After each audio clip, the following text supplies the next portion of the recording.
ಸಾಕ್ನವರು ಈ ಒಂದು ಕಾರ್ಯಕ್ರಮ ಆಯೋಜನೆ ಮಾಡಲು ಎಲ್ಲಾ ಸಮಾಜಗಳಲ್ಲಿ ಅಲ್ಲಿ ಎರಡೆರಡು ಬಣಗಳಿವೆ, ನಮಗೂ ಕೂಡ ಗೊತ್ತು. ಆದರೆ ಒಂದು ಬಣ ಇವತ್ತು ಜನರಿಗೆ ಬದಲಾವಣೆ ಒಂದು ಕಡಿವಾಣ ಆಗಿದೆ. ಅದರ ಆ ಬಂದವರು ಕೂಡ ಧನ್ಯವಾದ ಮತ್ತು ಬದಲಾವಣೆ ಕೂಡ ಧನ್ಯವಾದ. ಮೂವರು ಕರ್ತವ್ರು ಯಾರು ಎಲ್ಲಕ್ಕೂ 3 ಜನ ಇದ್ದೀವೋ ಅದರೊಳಗೆ 3 ಜನ ಬಿಟ್ಟರೆ ಒಬ್ಬರು ಹೇಳ್ತಾರೆ. ಸಂಘಟನೆಯಲ್ಲಿ ಏನು ಶಕ್ತಿ ಇದೆ? ಇಡೀ ಚಿತ್ತಾಪುರದಲ್ಲಿ 10 ರಿಂದ 15 ಸಾವಿರ ಜನಸಂಖ್ಯೆ ಇದೆಯಷ್ಟು 10 ರಿಂದ 15 ಸಾವಿರ ಜನಸಂಖ್ಯೆ ಊರಿಗೆ 1 ಮನೆ 2 ಮನೆ ಆದರೆ ಕೂಡ ಈ ಚಿತ್ತಾಪುರ ತಾಲೂಕಿನಲ್ಲಿ 10 ರಿಂದ 15 ಸಾವಿರ ಜನಸಂಖ್ಯೆ ಇದ್ದೀವಿ. ಇವತ್ತೊಂದು ಬಹಳ ಕಡಿಮೆ ಬಂದ. ಯಾಕಪ್ಪ ಅಂದ್ರೆ ನಮ್ಮ ಶರಣರಿಗೆ ಇವತ್ತು ನಮ್ಮ ಹಡಪದ ಸಮಾಜದ ಹಡಪದಪ್ಪಣ 12ನೇ ಶತಮಾನದಲ್ಲಿ ಅಣ್ಣ ಬಸವಣ್ಣ ಜೊತೆ ಕೂಡಿ ಪಾರ್ಲಿಮೆಂಟ್ ಕಟ್ಟಿದಂತಹ ವ್ಯಕ್ತಿ, ಮಹಾನ್ ಭಾವ, ಮಹಾನ್ ಪುರುಷ ಬಸವಣ್ಣನವರ ಜೊತೆಯಲ್ಲಿ ಮೂಢನಂಬಿಕೆ ಮೂಢಚಾರಗಳನ್ನು ಹೋಗ ನಡೆಸಲು, ಜಾತಿ ಭೇದ ಶೋಷಣೆ ಹೋಗ ನಡೆಸಲು ಹೋರಾಟ ಮಾಡಿದಂತ ಹಡಪದಪ್ಪಣ್ಣನು. ಒಂದು ವೇಳೆ ಅಂತ ಒಂದು ಶರಣರ ಜಯಂತಿಗೆ ಬರಬೇಡ ಅಂತ ಕಡಿವಾಣ ಹಾಕ್ತೀರಿ, ಏನೋ ಹೇಳ್ತೀರಿ, ದೇವರು ನಿಮ್ಗೆ ಒಳ್ಳೇದು ಮಾಡಲಿ. ಆದ್ರೆ ಇವತ್ತು ನಮಗೊಂದು ಹೆಮ್ಮೆ ಏನದಪ್ಪ ಅಂದ್ರ ನಾಗರಾಜ್ ಸಾತ್ವರಂ ಸಮಾಜದ ಹಿರಿಯ ಜೀವಿ ಕಾರ್ಯಕ್ರಮ ಮಾಡಬೇಕಂದ್ರೆ ದಿನದಿಂದ 15 ದಿವಸಗಳ ಕಾಲ ನಡೆದಾಡಿ ಇವತ್ತು ದಿವಸ ಸರ್ಕಾರಿ ಕಾರ್ಯಕ್ರಮ ಮಾನ್ಯ ತಹಸೀಲ್ದಾರ್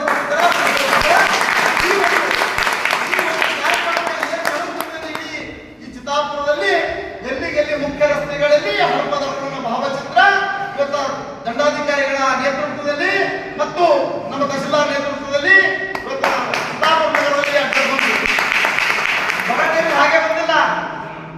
ಪೂಜ್ಯರ ಒಂದು ನೇತೃತ್ವದಲ್ಲಿ, ಇಬ್ಬರು ಪೂಜ್ಯರ ನೇತೃತ್ವದಲ್ಲಿ ಇವತ್ತು ಬಾಬಾ ಸಾಹೇಬರು ಅಂತ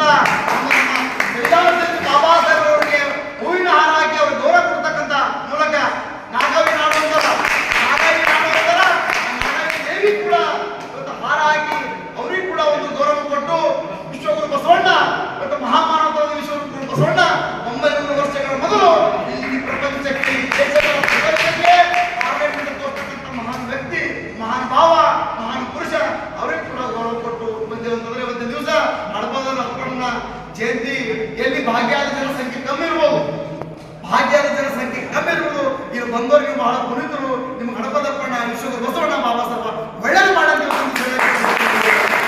ಯಾಕಪ್ಪ ಅಂತಂದ್ರೆ ನೀವು ಬಂದು ಪೂಜ್ಯರು ಬಂದು ಈ ಒಂದು ಕಾರ್ಯಕ್ರಮಕ್ಕೆ ಗೌರವ ಕೊಟ್ಟು ಇವತ್ತಿನ ದಿವಸ ಅಪ್ಪಣ್ಣನಿಗೆ ಗೌರವ ಕೊಟ್ಟು ಇವತ್ತೆಲ್ಲಾ ಶರಣರಿಗೆ ಗೌರವ ಕೊಟ್ಟು ಅರ್ಥಗರ್ಭಿತವಾದ ಹಡಪದಪ್ಪಣ್ಣನವರು ಜಯಂತಿ ಮಾಡಕ್ಕೆ ತಾವು ಕೂಡ ಪೂಜ್ಯರ ನೇತೃತ್ವದಲ್ಲಿ ಕಾರಣೀಭೂತರಾಗಿರಿ ಅಂತ ಇವತ್ತಿನ ದಿವಸ ತಮಗೂ ಕೂಡ ಹೇಳುತ್ತಾ ಇವತ್ತಿನ ದಿವಸ ಬಹಳಷ್ಟು ಮಾತಾಡೋಣ ತಿಳಿಯರ ನಮ್ಮ ಚಿಕ್ಕರಿಗೆ ಹೊಳಿತಿದ್ದೆವು. ಅದರ ದಯವಿಟ್ಟು ಸಮಯದ ಅಭಾವದ ಪೂಜ್ಯರ ಆಶೀರ್ವಚನದ ಮಾನ್ಯ ಉದ್ಘಾಟಕರು ಮತ್ತು ತಹಸೀಲ್ದಾರ್ ಸಾಹೇಬರು ಕೂಡ ಮಾತಾಡೋಣ. ಅದಕ್ಕೋಸ್ಕರ 2 ನುಡಿಯಲ್ಲಿ ನಮಗೆಲ್ಲ ದೇವರು ದೇಶ ಆರೋಗ್ಯ ಒಳ್ಳೆಯದು ಕೊಟ್ಟು ಕಾಪಾಡಿ ಅಂತ ಹೇಳ್ತೀವಿ. ದಿವಸ ನಾವು ಹೆಚ್ಚಿಗೆ ಮಾತಾಡಲ್ಲ, ಯಾಕಂದ್ರೆ ನಮ್ಮ ಭಾಷೆ ಕೇಳಿದ್ರು ಈ ಮಾತನಾಡದೆ ಸಮಯದ ಅಭಾವದ ಬಗ್ಗೆ 2 ಮಾತುಗಳನ್ನೇ ಸಮಾಜದ ಅಧ್ಯಕ್ಷರಾದ ಮೇಲೆ, ಮಠಾಧೀಶರಾದ ಮೇಲೆ, ತಹಸೀಲ್ದಾರ್ ಆದ ಮೇಲೆ, MLA ಆದ ಮೇಲೆ, ಮಂತ್ರಿಗಳಾದ ಮೇಲೆ ನಮಗ ಬರದ ಕಷ್ಟ ಉಳಿದವರು ಯಾರಿಗೂ ಬರಂಗಿಲ್ಲ. ಆ ತಾಕತ್ತಿದ್ದಾಗ ಮಾತ್ರ ನಾವು ಕುರ್ಚಿ ಮೇಲೆ ಕುಂದಿರಬೇಕು, ಇಲ್ಲ ರಾಜೀನಾಮೆ ಕೊಟ್ಟು ಮನೆಗೆ ಹೋಗಿ ಬಿಡಬೇಕು. ಈ ಕಾರ್ಯಕ್ರಮ ಬಹುಶಃ ನಾನು ಆ ಮೊಬೈಲ್ದಲ್ಲಿ ನೋಡಿದಾಗ ಈ ಕಾರ್ಯಕ್ರಮ ಆಗಬಾರ್ದು ಕಡೆಯಂದ್ರ, ಆದ್ರೆ ಆ ಕಾರ್ಯಕ್ರಮದ ಯಶಸ್ವಿ ಯಾರಿಗಾದರೂ ಸತ್ತಿದ್ರೆ ನಮ್ಮ ನಾಗರಾಜ ಸಾಕ್ನೂರ್ ಅವರಿಗೆ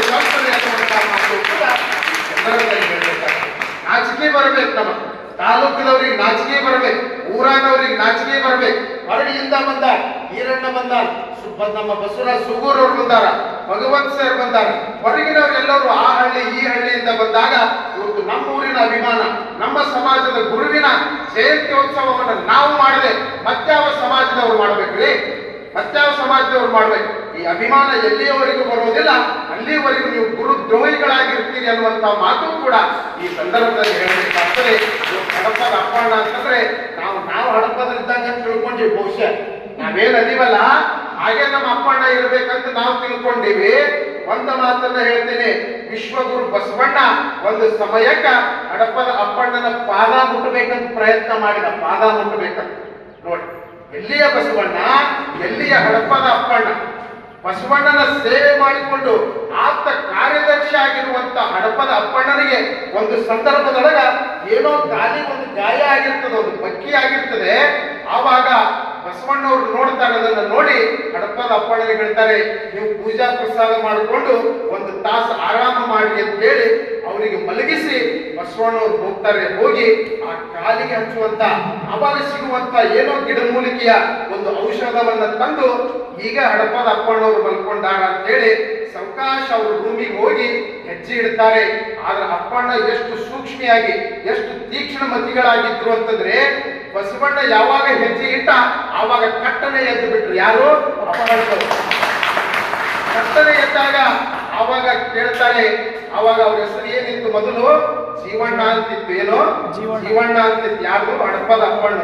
ಬಸವಣ್ಣ ಯಾವಾಗ ಹೆಜ್ಜೆ ಇಟ್ಟ ಕಟ್ಟನೆ ಎದ್ದು ನೋಡ್ತಾನೆ ಬಸವಣ್ಣವರಿಗೆ, ಅಪ್ಪೋರೆ ನೀವ್ಯಾಕೆ ಇಲ್ಲಿ ಬಂದ್ರಿ? ನನ್ನ ಹತ್ರ ಯಾಕೆ ಬಂದ್ರಿ? ಕೈಯೊಳಗೆ ಏನೋ ಹಿಡ್ಕೊಂಡು ಬಂದಿರಲ್ಲ ಅಂದಾಗ ಬಸವಣ್ಣವ್ರು ಹೇಳ್ತಾರೆ, ಇಲ್ಲಪ್ಪ ಕೈಯೊಳಗ ಔಷಧ ಇದೆ, ಅದಕ್ಕೆ ನಿನ್ನ ಕಾಲಿಗೆ ಸ್ವಲ್ಪ ನೋವಾಗಿತ್ತಲ್ಲ, ಆ ಗಾಯಕ್ಕ ಔಷಧಿ ತಂದೀನಿ, ನಾನು ಹಚ್ಚಬೇಕಂತ ಮಾಡೀನಿ ಅಂದಾಗ ಆವಾಗ ಅಪ್ಪಣ್ಣ ಹೇಳ್ತಾನೆ, ಯಪ್ಪ ನನಗೆ ಯಾವ ಪಾಪಕ್ಕೆ ಕೆಡಬೇಕಂತ ಮಾಡೀನಿ? ನನ್ನನ್ನ ಯಾವ ಪಾಪಕ್ಕೆ ಕೆಡಬೇಕಂತ ಮಾಡಿ 10-15 ವರ್ಷ ನಿನ್ನ ಸೇವೆಯನ್ನ ಮಾಡೀನಿ, ನನಗೆ ಪಾದ ಮುಟ್ಟಿ ಮತ್ತೆ ಯಾವ ಪಾಪಕ್ಕೆ ಕೆಡಬೇಕಂತ ಮಾಡಿ ಅಂದಾಗ ಬಸವಣ್ಣವ್ರು ಹೇಳ್ತಾರೆ, ನಾನು ಮನೆ ಬಿಟ್ಟು ಬರುವಾಗ ನನ್ನ ಅಕ್ಕ ಬರಲಿಲ್ಲ, ನನ್ನ ತಂಗಿ ಬರಲಿಲ್ಲ, ನಮ್ಮ ಅಪ್ಪ ಬರಲಿಲ್ಲ, ನಮ್ಮ ಅವ್ವ ಬರಲಿಲ್ಲ, ಆದ್ರೆ ನನ್ನ ಜೊತೆಯಾಗಿದ್ದವನು ನನ್ನ ಅಣ್ಣ ಆಗಿ, ನನ್ನ ಅಕ್ಕ ಆಗಿ, ನನ್ನ ತಂಗಿಯಾಗಿ, ನನ್ನ ತಂದೆ ತಾಯಿಯಾಗಿ, ಬಹುಶಃ ಬಸವಣ್ಣ ಒಂದು ವಚನ ಬರೆದ, ತಂದೆ ನೀನು, ತಾಯಿ ನೀನು, ಬಂಧು ನೀನು, ಬಳಗ ನೀನು ಅಂತ ಬರೆದಾನಲ್ಲ, ಬಹುಶಃ ಅದೇ ಸಂದರ್ಭಕ್ಕೆ ಬರೆದಿರಬೇಕು ಅಂತ ನನಗನ್ನಿಸ್ತದೆ. ಬಸವಣ್ಣ ಹೇಳ್ತಾರೆ, ನನ್ನ ತಂದೆ ತಾಯಿಯಾಗಿ 12-15 ವರ್ಷ ಸೇವಾ ಮಾಡಿದವ ನಿನ್ನ ಪಾದಕ್ಕ ಈ ಔಷಧಿ ಹಚ್ಚಬೇಕಂತ ಮಾಡೀನಿ ಅಂದಾಗ ಆವಾಗ ಹಡಪದ ಅಪ್ಪಣ್ಣನವರು ಬಸವಣ್ಣವ್ರು ಪಾದ ಹಿಡ್ಕೊಂಡು ಗಳಗಳ ಹತ್ತು ಬಿಡ್ತಾರೆ. ಯಪ್ಪ ಅಂತ ಪಾಪದ ಕೆಲಸ ನೀ ಮಾಡಕ್ ಹೋಗ್ಬೇಡ, ನಾನು ನಿನ್ನ ಸೇವಾ ಮಾಡೀನಿ, ಆ ಪುಣ್ಯ ನನ್ನ ಪಾಪ ಎಲ್ಲ ಕಳ್ಕೊಂಡೀನಿ ಅಂದಾಗ ಬಸವಣ್ಣವರು ಆವಾಗ ಆ ಜೀವಣ್ಣ ಏನಿದ್ದಲ್ಲ, ಜೀವಣ್ಣ ಎದ್ದು ನಿಂತು ಜೋರಾಗಿ ಅಪ್ಕೊಳ್ತಾರೆ. ಆವಾಗ ಜೀವಣ್ಣ ಹೋಗಿ ಹಡಪದ ಅಪ್ಪಣ್ಣ ಅಂತ ಹೆಸರು ಬರ್ತದೆ. ಯಾಕೆ? ಅಪ್ಕೊಂಡಿದ್ದಕ್ಕಾಗಿ ಆ ಹೆಸರು ಬದಲಾಯಿತು. ಜೀವಣ್ಣ ಹೋಗಿ ಅಪ್ಪಣ್ಣ ಅನ್ನುವಂತ ಹೆಸರು ಬಂತು ಅನ್ನೋ ನೋಡ್ರಿ. ಒಬ್ಬ ಬಸವಣ್ಣ ಅಪ್ಪಣ್ಣನ ಪಾದ ಹಿಡ್ಕೋತೀನಿ ಅಂತಂದ್ರೆ ಅಪ್ಪಣ್ಣನವರ ವ್ಯಕ್ತಿತ್ವ, ಅವರ ಶಕ್ತಿ ಎಂಥದ್ದಿತ್ತು ಅನ್ನುವಂಥದ್ದನ್ನ ಇವತ್ತು ನಮ್ಮ ಸಮಾಜ ಅರ್ಥ ಮಾಡ್ಕೊಳ್ಳಿಲ್ಲ ಅಂತಂದ್ರೆ ಉಳಿದವ್ರು ಯಾರು ಅರ್ಥ ಮಾಡ್ಕೋಬೇಕೆ? ಇದು ದುರಂತ. ಇದು ಬಹಳ ದುರಂತದ ವಿಷಯ. ಅದಕ್ಕೆ ಮೊದಲು ನಿಮ್ಮದು ಏನೇ ವೈಮನಸ್ಸಿರ್ಲಿ, ಏನೇ ರಾಜಕೀಯ ಇರ್ಲಿ, ಯಾವುದೇ ಕುರ್ಚಿ ಇರ್ಲಿ, ಬಹುಶಃ ಸಿಎಂ ಕುರ್ಚಿ ಕಿರ್ಚಿ ನೀವೇನು ಸಾಯಂತಿನ ಬಿಡ ಬಂದ ಅನಿಸ್ತದೆ.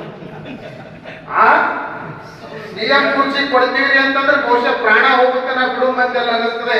ಯಾವುದೋ ಒಂದು ಕುರ್ಚಿ ಸಮಾಜದ ಸೇವೆ ಮಾಡೋದು ನನಗೆ ಸಿಕ್ಕಿದೆ ಅಂತಂದ್ರೆ ಅದು ನನ್ನ ಸೌಭಾಗ್ಯ ಅಂತ ತಿಳ್ಕೊಂಡು 4 ದಿವಸ ಸಿಗ್ಲಿ, 4 ತಿಂಗಳು ಸಿಗ್ಲಿ, 4 ವರ್ಷ ಸಿಗ್ಲಿ, ಆ ಅಪ್ಪಣ್ಣನ ಸೇವೆ ಮಾಡ್ತೀನಿ ಅನ್ನುವ ಭಾವ ಇಟ್ಟುಕೊಂಡು ನಾವು ಯಾರೇ ಇರಬಹುದು, ಎಂತೆ ಇರಬಹುದು, ಎಲ್ಲರೂ ನಾವು ಅಪ್ಪಣ್ಣನ ಭಕ್ತರಾಗಿ ನಾವು ಸೇವೆ ಮಾಡಬೇಕು, ನಾವು ದುಡಿಬೇಕು. ಅಣ್ಣ ಸಮಾಜ ಇವತ್ತು ನಮ್ಮನ್ನು ಮೆಚ್ಚಿಕೊಳ್ಳುವ ಹಾಗೆ ನಾವು ಕಾರ್ಯಕ್ರಮ ಮಾಡಿ ತೋರಿಸ್ಬೇಕು. ನಮಗೆ ಜನ ಬಹಳ ಕೂಡಿಲ್ಲ ಅಂತ ನೋವಿಲ್ಲ, 16,000 ಜನ, ಸಾವಿರಾರು ಜನ ಕೂಡಿಲ್ಲ ಅನ್ನುವಂತ ನೋವು ನಮಗಿಲ್ಲ. ನೀವೇನು 100 ಜನ ಕೂಡಿರಲ್ಲ, ಇವರೇ ನಿಜವಾದ ಹಡಪದ ಅಪ್ಪಣ್ಣನ ಭಕ್ತರು ಅನ್ನುವಂತ ಭಾವ ಮಾತನ್ನು ಈ ಸಂದರ್ಭದಲ್ಲಿ ಹೇಳಿ ಇವತ್ತು ಇಲ್ಲಿ ನಮ್ಮ ಸೇಡಂ ತಾಲೂಕಿನ ಅಧ್ಯಕ್ಷರು ಬಂದಿದ್ದಾರೆ. ಅವರೆಲ್ಲ ಸೇಡಂ ತಾಲೂಕಿನಲ್ಲಿ ಅವರು ಕೂಡ ತಮ್ಮದೇ ಆಗಿರುವಂತಹ ಛಾಪನ್ನ ಮೂಡಿಸಿ, ಅವರಿಗೂ ಕಷ್ಟ ಇಲ್ಲಂತಿಲ್ಲ, ಅಧ್ಯಕ್ಷರಾಗಿರ್ತಾವ, ಎಲ್ಲರಿಗೂ ಇರ್ತಾವ, ನಮಗೇನು ಬಿಟ್ಟಾವ? ನಾವು ಎಂತೋ ಮಠ ಬಿಟ್ಟು ಹೋಗ್ಬೇಕು. ನಾವು ಯಾಕೋ ಮಗನ ಅಂತೀವಂತ ಸಂದರ್ಭ ಬಂದಾಗ ಏನಂತೀವಿ? ಇರ್ತಾರೆ ಸಮಾಜ ಮೇಲೆ ಮೆರೆಸೋರು ಇರ್ತಾರೆ, ಉರಿಯೋರು ಇರ್ತಾರೆ, ಇಬ್ರು ಇರ್ತಾರೆ.